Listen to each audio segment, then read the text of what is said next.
अस्सलामुअलैकुम, welcome to my channel पाक job hunting. Islamabad police constable का जो टेस्ट 15 सितंबर 2024 को मुनक़िद हुआ था, उसके बारे में बात करेंगे। इस्लामाबाद पुलिस के कांस्टेबल का जो टेस्ट होता है वो दो हिस्सों पर मुश्तमिल होता है, पार्ट 1 और पार्ट 2। पार्ट 1 में 30 MCQs होते हैं, जिसका 30 मिनट टाइम होता है और उसके 30 मार्क्स है। पार्ट 2 जो कि 90 मिनट पर मुश्तमिल होता है और उसके 50 मार्क्स है। सबसे पहले हम पार्ट 2 डिस्कस करेंगे क्योंकि उस पर टाइम कम लगता है, और फिर उसके बाद हम पार्ट 1 की तरफ जाएंगे।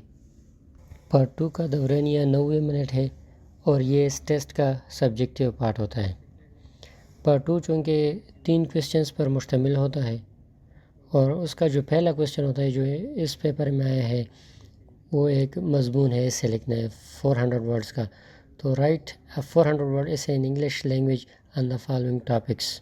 इसमें जो आया था जिस पे इसे लिखना है वो है ए पर्सन हु इंस्पायर्स मी। इस पर आपने 400 वर्ड्स का इसे लिखना होता है। दूसरा जो क्वेश्चन इसी पार्ट 2 का है वो भी मजमून लिखना है 400 वर्ड्स में, लेकिन वो उर्दू में लिखना है।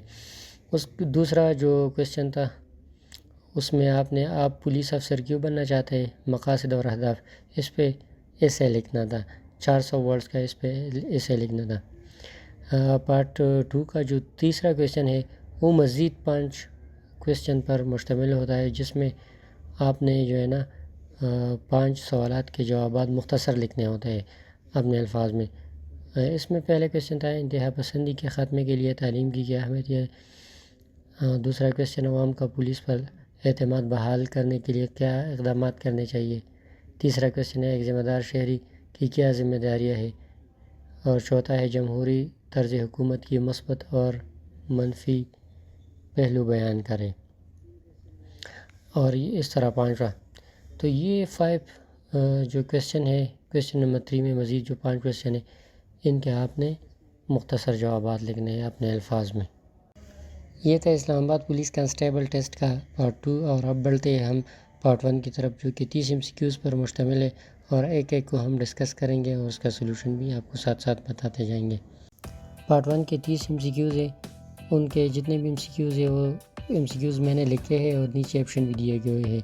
और ऑप्शन के राइट साइड में मैंने उसका आंसर लिखा हुआ है और उसके साथ एक्सप्लेनेशन भी लिखी हुई है। तो मुझे एक्सप्लेन करने की इसमें कोई ज़रूरत नहीं है, मैंने बिल्कुल वाज़ेह तरीके से और एक्सप्लेनेशन के साथ आंसर भी लिखे हैं, और कैसे इसका आंसर आता है वो भी मैंने इसके साथ जो है ना एक्सप्लेन किया हुआ है। आखिर मैं आप लोगों से एक ही रिक्वेस्ट करूँगा, अगर आपको मेरी वीडियो थोड़ी सी भी इंफॉर्मेशनल लगी हो और आपको अगर इससे थोड़ा सा भी फ़ायदा पहुँचा हो तो चैनल को ज़रूर सब्सक्राइब करें।